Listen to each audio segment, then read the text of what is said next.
Hi, everybody. I'm Joan Casey, one of the co-chairs of ISEE North American chapter. We're here with our second fall installment of our webinars. We're joined by Rachel Morello-Frosch, who is a professor of environmental science policy and management at UC Berkeley, and with a joint appointment in the School of Public Health. So we're really excited to have Rachel here today. She's working on a lot of the most pressing questions in the field of environmental epidemiology today. She's been working in the field of environmental justice for her whole career, spanning over the last 20 years. She also works on things like how to report back to study participants and thinking about mixtures of social and environmental exposures and how they might work together to influence health. So we're very fortunate to have her with us to share some of her thoughts on this topic. So Rachel, I'll let you take it from here. If folks have questions during this presentation, please go ahead and type them in the chat. And in about the last 10 minutes or so, I'll field some of those questions to Rachel. So thanks everybody for being here. And again, we'll be posting this to the ISEE YouTube channel for folks that may not make it. Great, thanks Joan, thanks Marianthi for inviting me. I'm really happy to be able to have this conversation with this group. So today I want to talk a little bit about kind of emerging science challenges around environmental justice research, and then also think about implications for translation for policies that try and better merge environmental sustainability and social justice goals.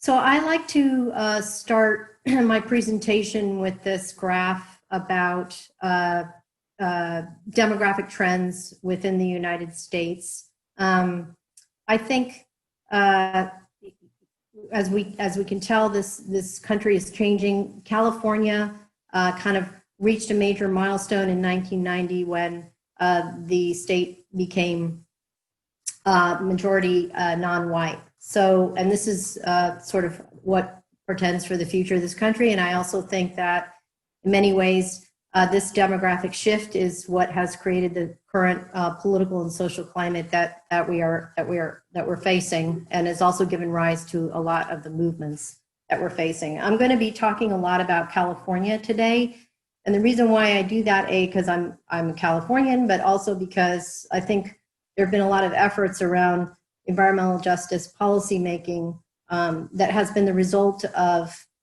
power shifts and demographic shifts within the state that have enabled this to happen.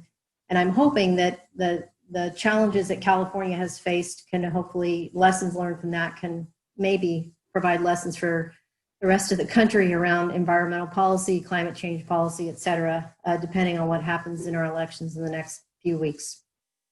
Okay. I think it's also important to think about the ways in which those demographic shifts have changed policy discussions around environmental policy making and policy itself. And I would also argue that a lot of the social justice movements have helped research priorities and reshaped research priorities in the field of environmental health science and environmental epidemiology, which for some may seem somewhat provocative, but I think as a result of President Clinton's executive order on environmental justice in 1994, that created some major changes in funding agencies as well as regulatory agencies that tried to lift up the importance of environmental equity in decision-making, but also in funding for research. So during that period, NIH put in place a lot of funding incentives, for example, for scientists that wanted to get money to create the center of this, that, and the other thing to study things like environmental links to breast cancer or children's environmental health. Those funding incentives and those funding RFAs required a community engagement core. And so a lot of those, and many people on the phone have probably worked on those, catalyzed some really amazing community academic collaboratives that have been conducting incredible research on questions related to environmental justice. And many of those, that funding has enabled those relationships to be sustained over long periods of time. And I would argue that those funding incentives have also influenced how scientists like myself think about and understand disease causation of relevance for environmental health. So in a nutshell, you know, I think can be boiled down into kind of two major changes that many of us are grappling with in the science of environmental justice, which is that environmental justice advocates and our community collaborators in much of our science have really compelled us to really do a better job of considering structural drivers of environmental degradation, whether that's about air quality, exposures to environmental chemicals, drinking water, even consumer products, and its links to health disparities, particularly for chronic diseases that we know are caused by both social and environmental factors.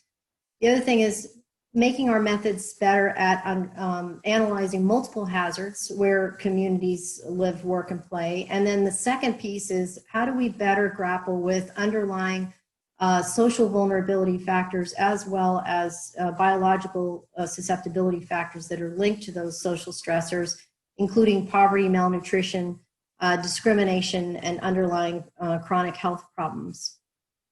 So many of you have seen this graph before, but it's really an attempt to try and parse things out a little bit to understand what I like to call the triple jeopardy of environmental riskscapes, which is how do we understand the ways in which social context influences who and how people are exposed to certain kinds of hazards, whether that's due to redlining and racial segregation, social inequality, and then how does that play out across demographic groups, whether we're talking race, ethnicity, immigration status, class, even geography.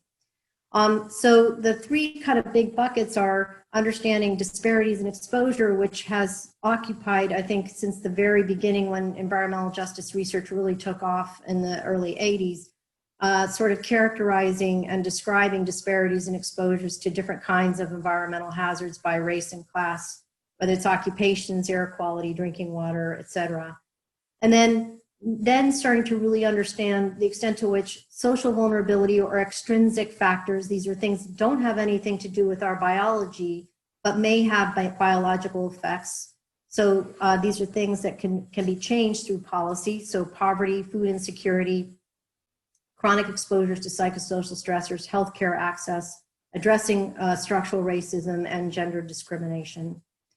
And then biological susceptibility, those are things that have to do, that are intrinsic to our physiology and biology, age, malnutrition, genetics, sex. I think as scientists and in the regulatory community, we have tended to focus more on these. And so this is more of an attempt to really understand the intersection of the disparities and exposures, the extrinsic factors, as well as the intrinsic factors, how these things come together to interact and create additive effects and shape what we see as the origins and persistence of health disparities. So I like to show this picture because when environmental justice advocates are really getting us to address issues of cumulative impacts in our science, these are the kinds of communities that they are thinking about and referencing and when we're working together and really trying to do our science better. So this is in Richmond, California, which is about a 15-minute drive from UC Berkeley's campus. It houses the largest refinery west of the Mississippi, which is over 100 years old and quite large.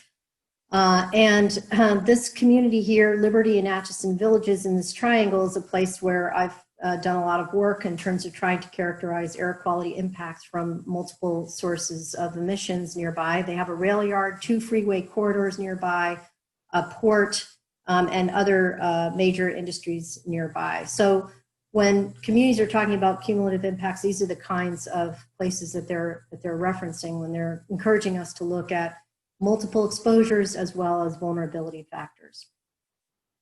So if we really as environmental health scientists and epidemiologists who are really interested in digging deep into these EJ questions, we face some methodological challenges that we're still trying to work out and improve. And so these are kind of my summary of them, but there's many others.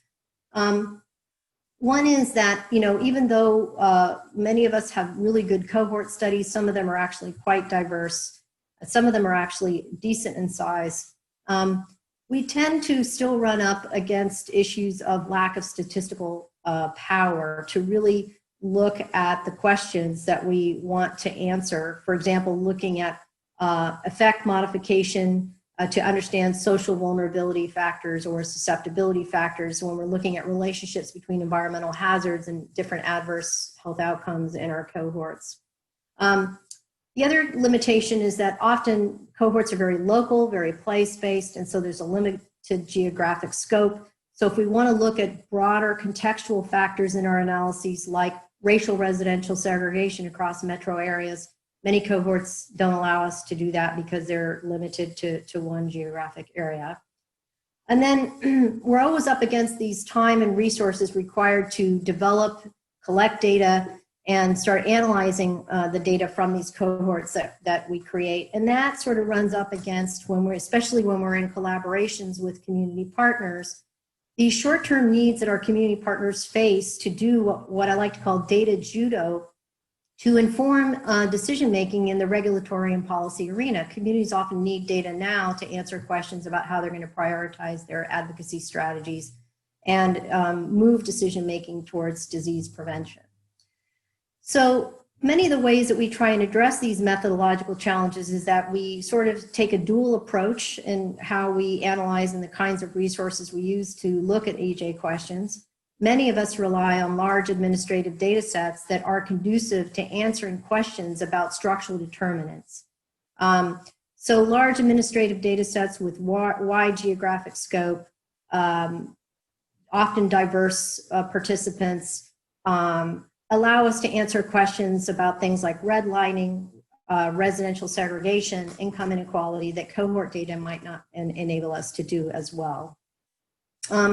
And yet cohort data, where we get really good individual level measurements, we get information on individuals' perceptions of exposures to different hazards and stressors, can help us understand better the relative contributions of environmental and social stressors of relevance to health inequities, because we can do biomarkers of effect, we can measure and run into fewer problems of exposure misclassification and other kinds of things. So in a nutshell, EJ analysis often requires us as scientists to be nimble and take both approaches in our work. And then there's this kind of broader question in environmental justice, which is how do we understand this connection between social equity and environmental health? How do we really start to dig deeper into this question of how structural inequities and institutional racism shape disparities in exposures to environmental and social stressors by race and class? To what extent do these structural factors shape the origins and persistence of environmental health disparities? And I think a lot of us have done a fair amount of work on that. And then there's this third question, which I think is more of an emerging question in our field of to what extent we know that social inequality disproportionately impacts communities of color and the poor. We've done a really pretty good job of documenting that, and the evidence is very strong, I would argue. But to what extent does social inequality in and of itself undermine environmental quality for everybody, okay? Even though some people and some groups may be worse off than others. And I think that's an emerging question that more of us are trying to answer, because the more we can assess the extent to which social inequality is bad for everybody, that I think has resonance in the policy and regulatory arenas when we're thinking about holistic policies for disease prevention and protecting vulnerable groups. So I started thinking about these questions through the lens of racial residential segregation. A lot of my work is very urban focused. This is a map of the United States looking at what we call the multi-group dissimilarity index. So this is a little over 300 metropolitan areas in the country. And this measure is pretty simple. It measures the proportion of people that would have to move from one census tract to another within a metro area in order to achieve an even distribution of the different racial and ethnic groups that are living in those cities. So it's a nice measure because it is composition independent, so it allows you to compare, for example, Detroit to Portland, Oregon in terms of looking at relative levels of segregation. So the places in red would be considered hyper-segregated. The places in yellow are considered moderately segregated. So a very long time ago, again, taking advantage of administrative data sets from the US Census and then also US EPA's National Air Toxics Assessment, which it had come out with in the early 2000s. I tried to look at this question from the lens of racial residential segregation. EPA's National Air Toxics Assessment is an attempt to model ambient concentrations of multiple air toxics regulated under the Clean Air Act. And it was updated usually every 2 to 5 years, and it was available online. So we were able to kind of be opportunistic to try and test this question of the sort of equity, environmental quality connection. So we looked at those air toxics that were categorized by US EPA as known, probable, or possible carcinogens, and used kind of risk assessment calculations to estimate lifetime estimated cancer risk from all of those carcinogens together based on the estimated concentrations in each census tract in the United States. And so what you see here is each one of these lines represents a racial or ethnic group as defined by the US Census. So purple are Latinos, green are Asians, red are African Americans, yellow are American Indians, Alaska Natives, and the blue line are white residents. And kind of two take-home messages here are that we stratified the cities by level of segregation, and you can see that the disparities in air toxics kind of cancer risk related burden is greater, not surprisingly, in the most segregated cities in the country, even after accounting for other area level variables that might explain levels of air toxics and other kinds of things, including population density and other characteristics of cities and census tracts. But the other thing that you see here is that there's a bit of a kind of dose-response relationship, if you will, between the overall air toxics burden, where you see that in less segregated cities, even after accounting for city size and other kinds of things, tend to have a much lower level of air pollution burden compared to their extremely segregated counterparts. And that you see that even for white residents, the white residents in more segregated cities are much better off than their white counterparts in less segregated cities. So this suggests that not only does segregation disproportionately impact communities of color, but there's something about racial residential segregation that appears to adversely impact air quality overall for residents in those segregated places compared to less segregated cities. This may have a lot to do with the fact that for this particular modeled estimate of air toxics, a lot of this is driven by mobile source emissions, and very often in more segregated cities, because of more physical separation of different communities, people may be driving longer distances to access basic services and work and those kinds of things. So others have tried to sort of get a better handle on that question. And we also were able to show that this is not just explained by poverty. So this is looking at tract level poverty, and we can see that there's still a racial disparity, but we don't see that sort of same kind of dose-response relationship by poverty. So there's something about the inequality measure related by segregation that has a separate impact on overall air quality. So I was fortunate enough to work with Joan when she was at Berkeley, and we decided to kind of test a similar hypothesis, but taking advantage of the availability of nighttime noise levels in the United States and on good data on that. And so this is a map of, again, showing sort of the major cities in the US, and which you can see in the red with higher nighttime noise levels. And we asked a very similar question in terms of Are there racial disparities in neighborhood levels of nighttime noise? And do we see a similar segregation effect that we saw, for example, with air pollution?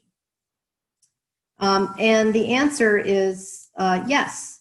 We do see, this is just kind of some of our partial results here, but this on the y-axis is looking at nighttime noise levels. And then these two graphs here show that on the left, that as the proportion of white residents within neighborhoods increases, the level of noise goes down. And as the proportion of Black residents in neighborhood increases, the nighttime noise levels increase. And you can see with the colored lines, with the blue being neighborhoods in cities that are the least segregated, and the red lines being the neighborhoods in cities that are the most segregated, we still see a segregation effect. So again, there's racial disparities in exposures to nighttime noise that's definitely impacted by segregation, but we also see a separate segregation effect where overall nighttime noise levels tend to be worse in the most segregated cities. More recently, again, Joan and I were working with a graduate student at Berkeley who was very interested in the relationship between legacies of structural racism as evidenced by redlining and effects on environmental hazard exposures and health outcomes. And so we've been working on a series of analyses together looking at the relationship between redlining and kind of three different analyses. I'm only going to talk about one today, but one is looking at redlining in relationship to adverse birth outcomes. Another one, a paper related to redlining, a cross-sectional study related to redlining and emergency room visits for asthma. And then this analysis, which is under review, looking at the relationship between redlining and green space or levels of greenness. So people in environmental health have gotten increasingly interested in this question of redlining. Sociologists have been interested in current effects of redlining for a very long time, but this has become kind of the new hot issue in environmental health. Redlining occurred in the 1930s in the wake of the Depression, where the US government was trying to rescue people who were losing their homes through a mortgage rescue program, essentially. And the agency known as the Homeowner Loan Corporation, or HOLC, developed maps of neighborhoods in cities across the country and graded them in terms of their investment risk. And the criteria for grading those communities was often based on their racial makeup, the level of poverty, the proportion of immigrants that were living in the neighborhood. So the criteria were fundamentally racist criteria for deciding which neighborhoods were ripe for good investment and which ones were quote unquote redlined and got the lowest grade or the grade D and which were not invested in. So this is a map of the New York metropolitan area. You can see on the left it's a redlining map essentially, and the color gradations are: green is a grade A, which are the best neighborhoods in terms of investment grade, and D is the ones which are essentially abandoned for investment purposes, and those are the redline neighborhoods. And so if you look at that map on the left, and then you look at the green space map on the right, you can see a lot of overlap between the neighborhoods that are very green on the right and the ones that are getting either grade A or grade B that are considered ripe for investment. So we can literally start to understand from an environmental health perspective the ways in which racist policies of the US government that occurred 80 years ago are still exerting their effects on people's physical environments today. And I think there's a lot of really interesting work trying to understand that. This is looking at NDVI measurements, which is a measurement of green space. And this is looking at the polygons developed by the Homeowner Loan Corporation, otherwise known as HOLC. And so the red areas are the neighborhoods that have the lowest grade, that are redlined, and then green and blue are the best neighborhoods. And the x-axis is the proportion of the area covered by green space. And so you can see that the lowest grade neighborhoods have the least amount of green space, and the highest grade neighborhoods have the highest proportion of land covered by green space. So this is these are examples of the ways in which administrative data sets can be leveraged to look at these kind of broader structural questions of relevance to environmental justice, and not only look at who's disproportionately impacted, but also look at the extent to which inequity is affecting environmental quality for large groups of people. And then many of us who are, working on cohort studies and also still leveraging administrative data sets, we're often looking at birth outcomes, in part because many cohorts are interested in this. We're interested in the intrauterine environment and how it impacts birth outcomes, and then the development of offspring over the life course. And then from an administrative data set point of view, we can take advantage of birth certificate data available from states and large states like California to ask broader questions that allow us to get the sample size that we need and to look at some of these area and contextual level characteristics that are more difficult to look at in cohort studies. So many of these studies have looked at, for example, relationships between air pollution and birth weight and fetal growth effects. And then more recently, in cohort studies where we have the ability to follow offspring, we can look at things like neurological impacts and other longer term developmental outcomes in offspring, and look at the intersection of environmental exposures and social stressor exposures during pregnancy, and the extent to which those things potentially interact and enhance the vulnerability of offspring to adverse developmental effects. So many people who have pregnancy cohorts have been trying to look at these equity questions in that way within their cohorts. So again, here's an example of a study that we did a long time ago, leveraging birth data in California.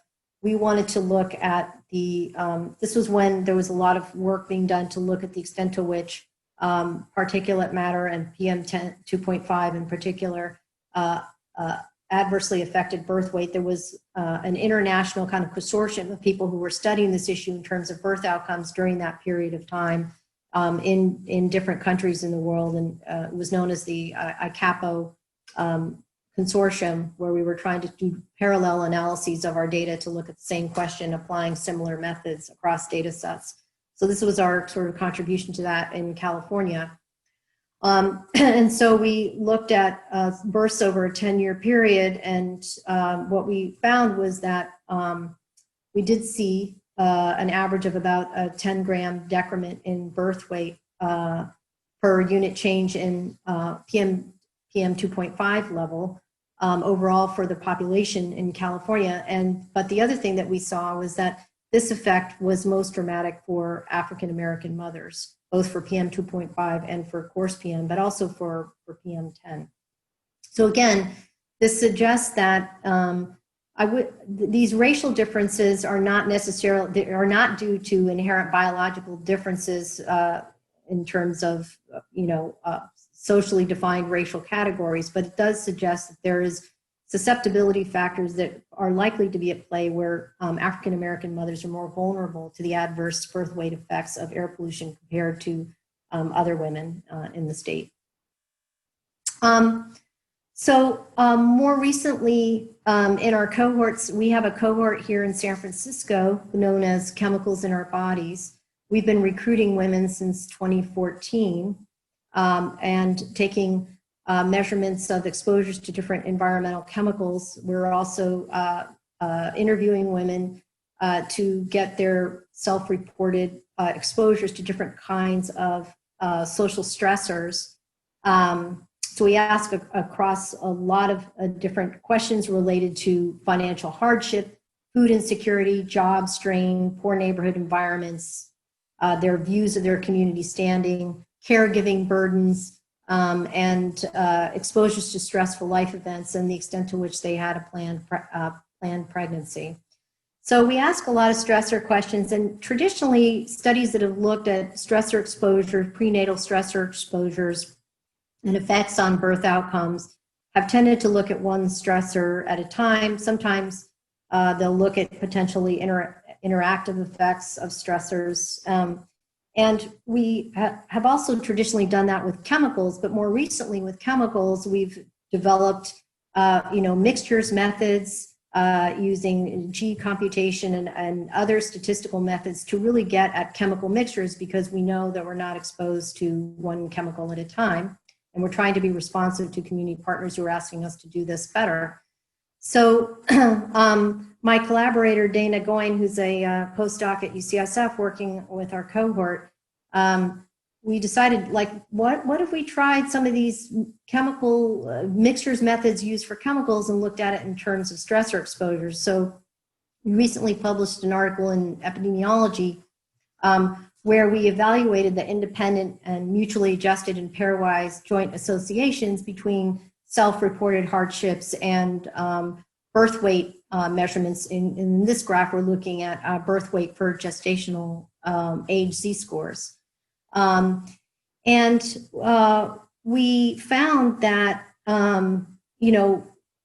kind of interesting results where combinations of certain stressors, in this case, food insecurity and stressful life events, and food insecurity and unplanned pregnancy, had a negative effect on birth weight gestational age Z-scores. But, we also saw kind of different effects. For example, if you look at the top, perceptions of poor neighborhood and caregiving burdens had an increase. So, I think we're still trying to understand, how we better characterize the ways in which these stress mixtures occur and what it means, and trying to understand that they can have maybe different effects on fetal growth outcomes. But I think there's a lot of potential for applying some of these chemical mixtures methodologies to maybe understand the combined effects of social stressors and try and get at, again, that cumulative impacts approach that EJ advocates are encouraging us to do in our analyses. The other thing that we're looking at in our chemicals in our bodies cohort is not only clinical outcomes in terms of fetal growth, but also more upstream biomarkers of effect. So this is a preliminary analysis being done by another postdoc working with us at UCSF, Stephanie Ike, where she's trying to look at the relationship between prenatal PFAS exposures and levels of corticotropin-releasing hormone during pregnancy. We're interested in corticotropin-releasing hormone during pregnancy because animal studies as well as human studies suggest an association between CRH and risk of preterm birth and shorter gestational age. And so this looked at the relationship between PFAS and CRH levels during pregnancy. And then she wanted to see the extent to which that relationship might be different depending on whether women reported exposures to prenatal forms of psychosocial stress.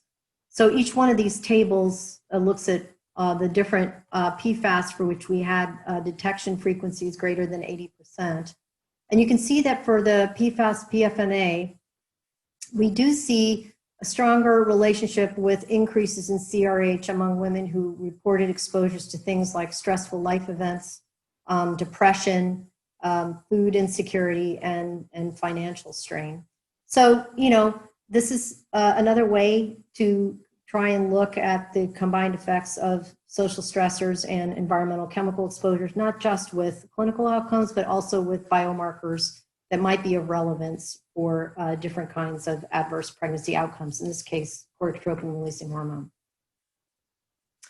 So there's a lot of great work going out there. I think people are really taking advantage of the emergence of some really novel statistical methods to look at heterogeneity of effects of environmental hazard exposures on vulnerable communities of color, poor communities, through either mixtures methods, machine learning methods, and other kinds of things. So the science is super exciting, but it's gonna, it's still emerging. It's gonna take us a while to kind of figure out how all this works, how we interpret our results, how we analyze them better.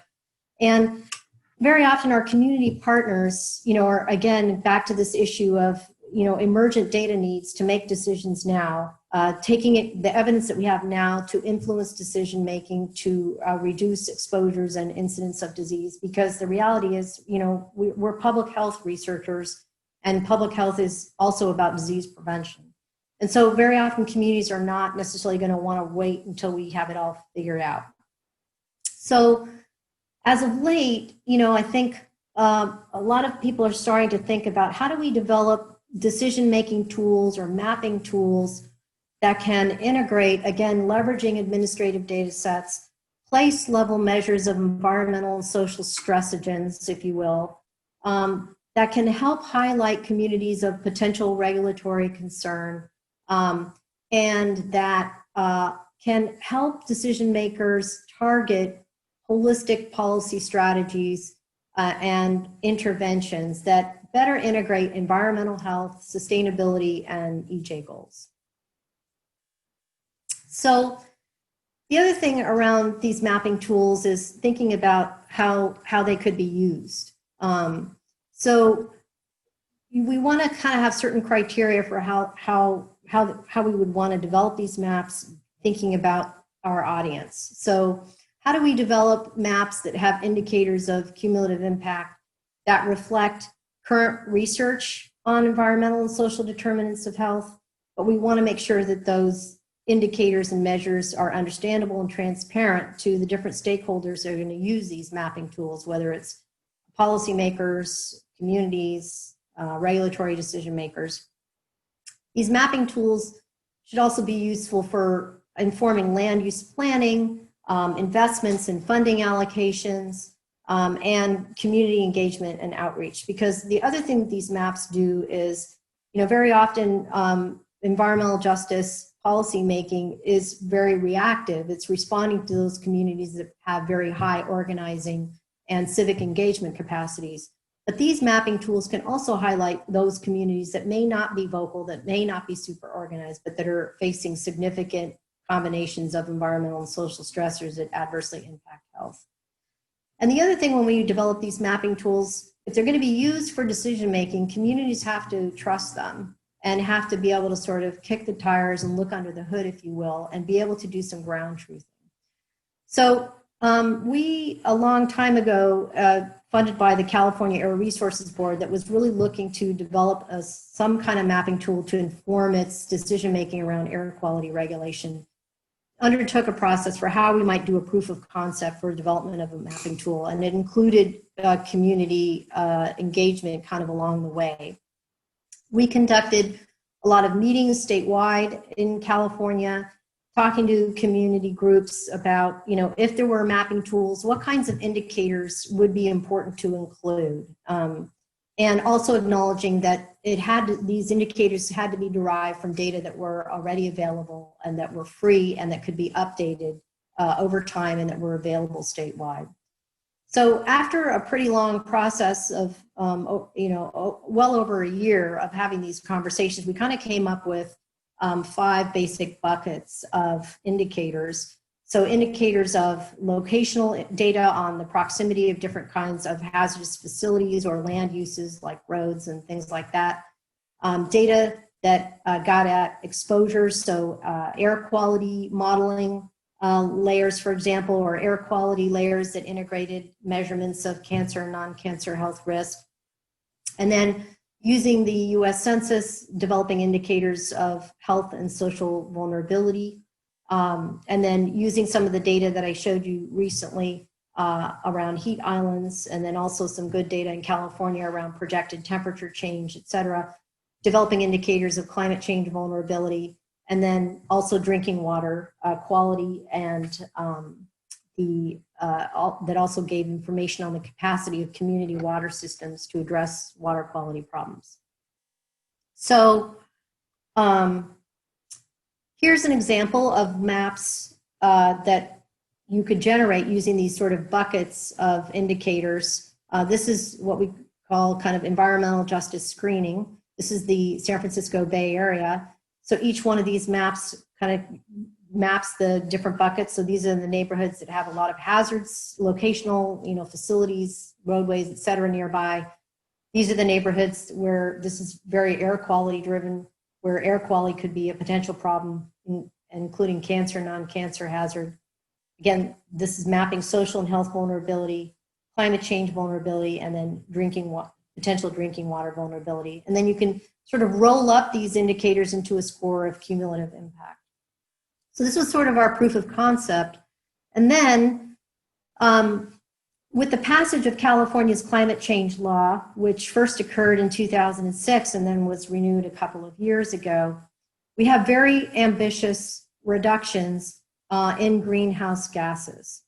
And industry has to now pay for what it used to be able to do for free in terms of emitting greenhouse gases through a cap and trade program. So now industry has to purchase allowances for every ton of greenhouse gas it emits from its smokestacks, et cetera.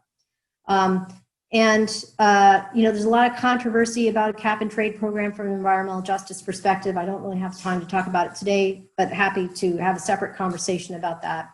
But the reality is that all this money from the cap and trade program is now entering into the California General Fund.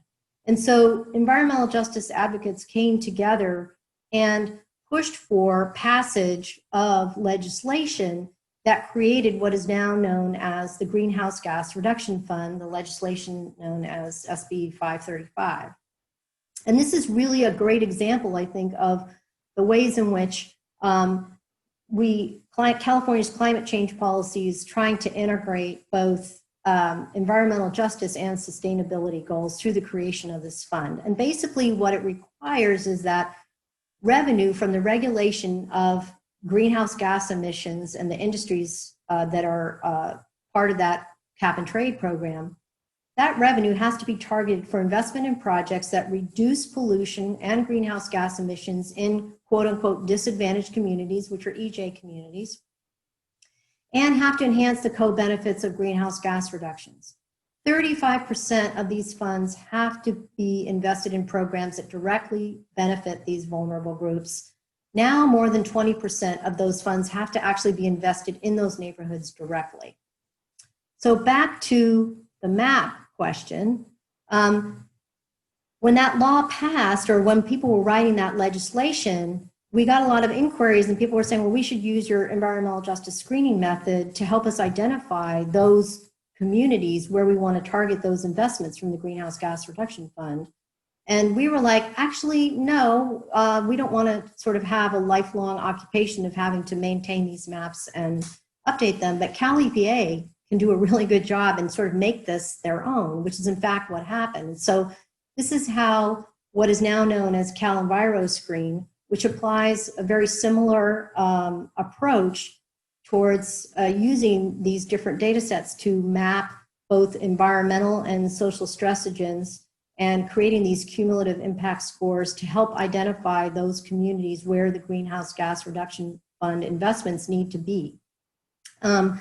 They also undertook a pretty significant community engagement strategy to get input on these maps, and they regularly update the inputs and the ways in which they develop these indicators of cumulative impacts on a pretty regular basis. So they're on version 3.0 now, and they're about to release version 4.0, hopefully by the end of this year or the beginning of next year. And these are the kinds of indicators that they use, some of which are similar to ones that we used in our proof of concept with the environmental justice screening method. They have a slightly different way of how they roll up their cumulative impact score, but again, it's a very, very similar kind of strategy. And the beauty of it is that this has been used. These are tools informed by environmental health science and really deep thinking around cumulative impacts analysis that I talked about earlier. This is kind of a quintessential example of research translation strategy that really tries to more holistically address environmental justice challenges in the most impacted communities. So this is an example of the Greenhouse Gas Reduction Fund. There's, to date, over $11 billion has been appropriated for programs that address issues related to safe transit, affordable housing, pollution reduction, in rural communities, thinking about land preservation, groundwater management, all kinds of things. And they put out an annual report talking about all of where these investments are going and what kinds of programs they're supporting. So there's some really, this is the website, there's some really nice project profiles. Many of these involve nonprofit organizations and community-based organizations that are the recipients of a lot of these investments and are responsible for the implementation of many of these programs. So I just want to wrap up here and just think about the ways in which I think the field of environmental justice research has evolved. I think we started out doing a really good job of documenting the problem in terms of disparities and exposures. And we've really, I think in part because of great funding incentives from NIH to encourage scientists and communities to collaborate together, have really advanced our methods to understand issues of cumulative impact and social vulnerability and biological susceptibility in ways that have an equity lens. And then I would add that now I think we're also entering a phase of how do we do truly transformational research translation that integrates sustainability and equity goals in policymaking, and that ultimately addresses environmental health disparities and improves environmental health in environmental justice communities. So I'm going to end there and just want to have a shout out and thanks to all my collaborators. Thank you.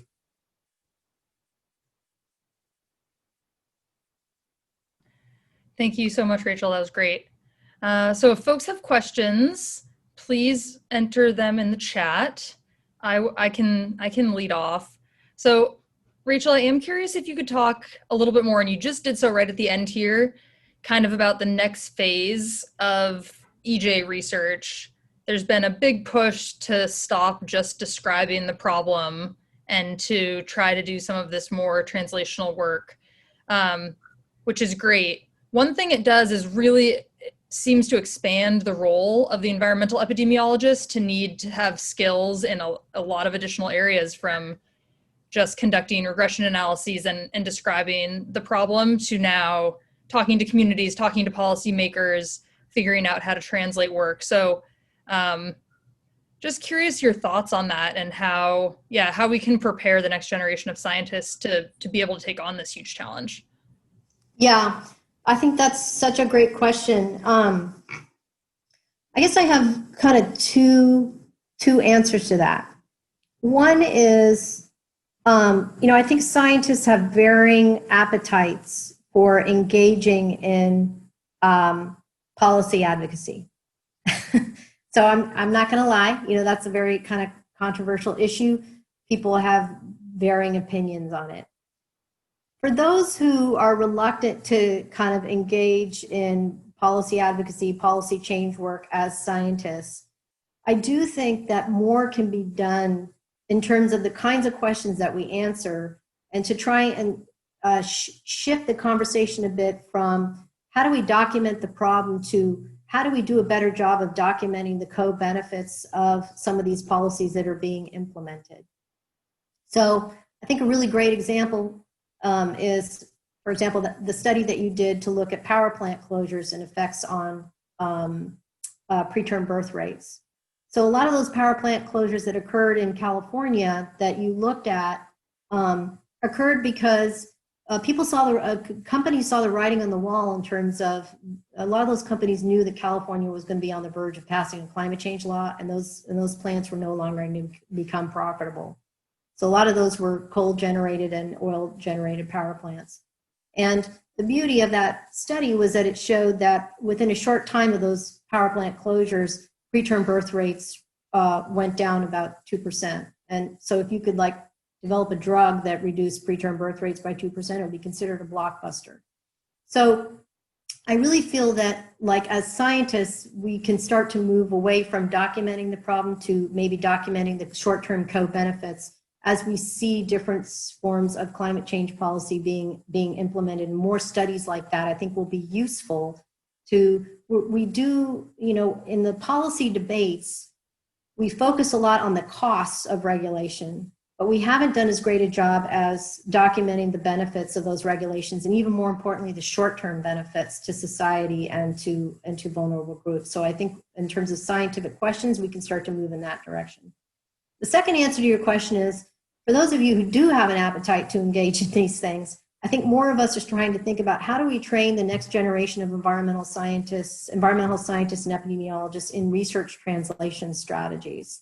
How do we get them to be more public intellectuals, if you will, and in addition to have a dual publication strategies when they're talking about their science, not just publishing for their colleagues in reputable journals, but also trying to communicate the importance of their science and the implications of their science for policy through online fora, through op-eds, through engagement with the media. So, for example, I'm really happy to see that ISEE has had, you know, talks on how do scientists engage in the media, use social media to get the impacts and the importance and the policy implications of their science out there more. And I think as mentors and as more senior people, we need to be providing more opportunities for up and coming scientists to be able to learn that earlier on in their careers for those who really want to do it.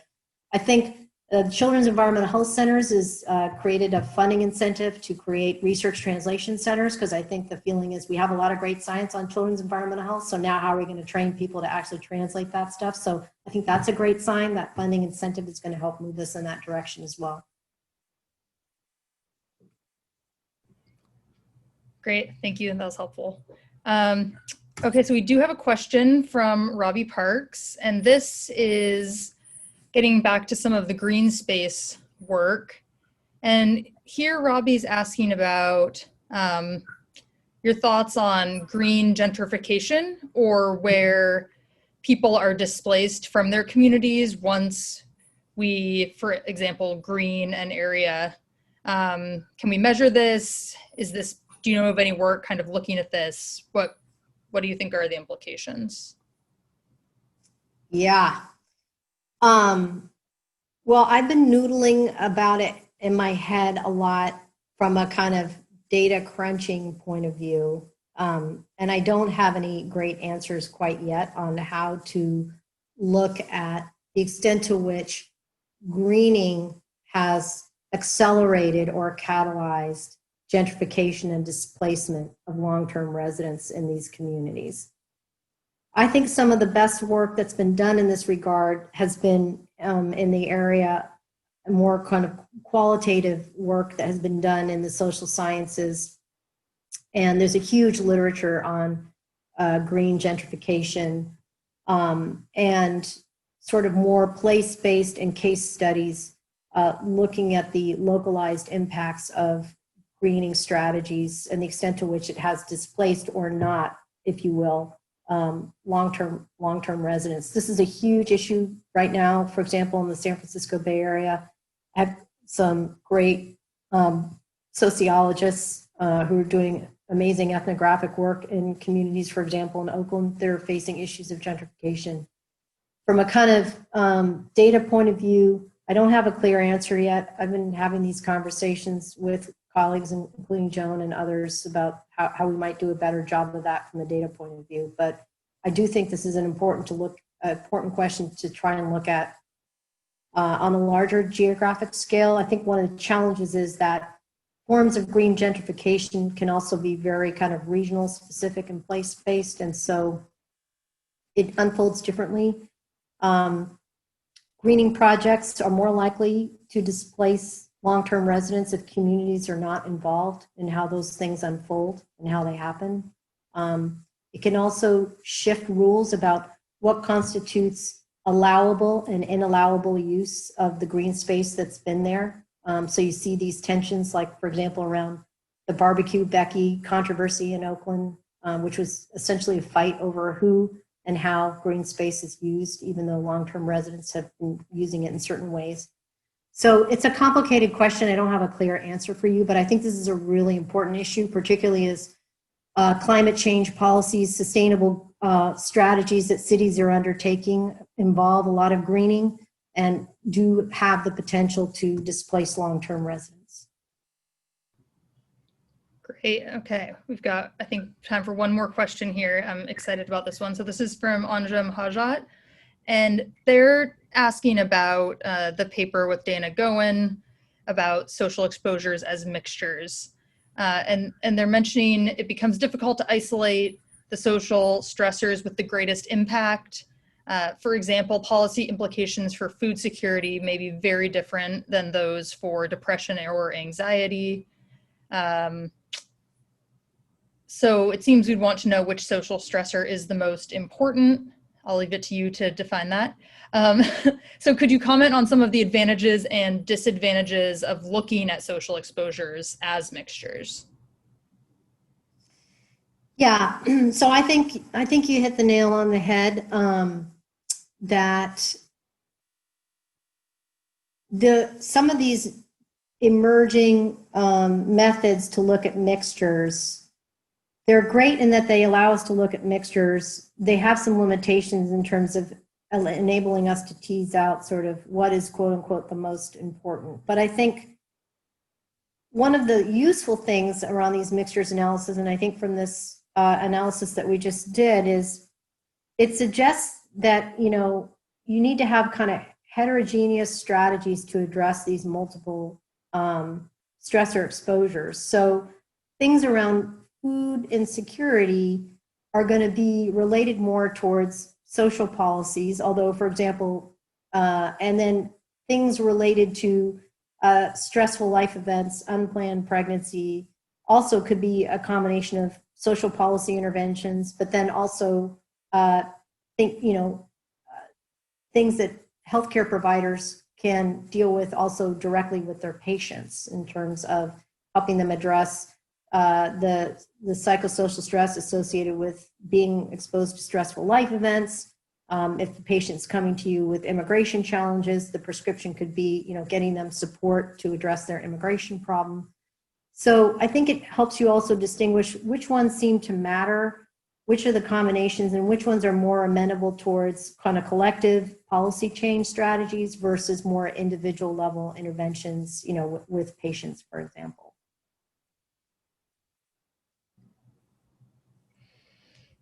Okay. One last question came in. So, and this is, I think, pretty interesting. So they're asking about the recent paper from your group, Rachel, on redlining and birth outcomes in California. It actually appeared in some cases that yellow lined, or the grade C neighborhoods, which were the second worst graded neighborhoods, appeared worse for birth outcomes than the redlined communities, which, as was noted in the paper, raises questions about the legacies of redlining and the processes of social stratification and what's going on there.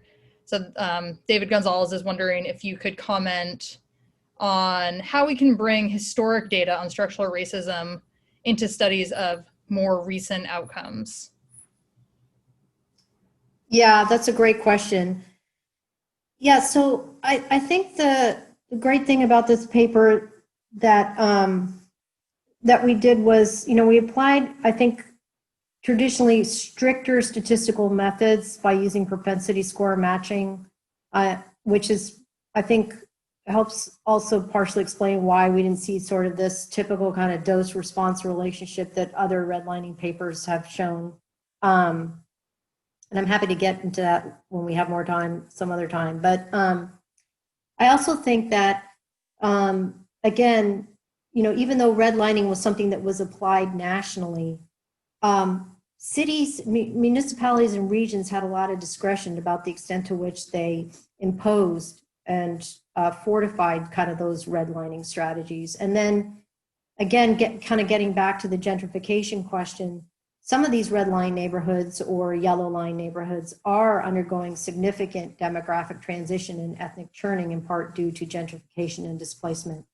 So some of those differential effects could be due to current trends that we're seeing in terms of changes in the makeup, composition, and physical environments of those neighborhoods today. So it's complicated, sounds like. It's very complicated. It raises more questions maybe than we answered. Sometimes that's a good place to leave science. Yep. Okay, well, we're over time, so I just want to say thank you again, Dr. Morello-Frosch, for being here with us. This, I think, was really wonderful. We will get this uploaded to the ISEE YouTube channel. We'll tweet it out so people are able to access it. And we hope you'll consider joining us again to keep this conversation going. Thanks, everybody.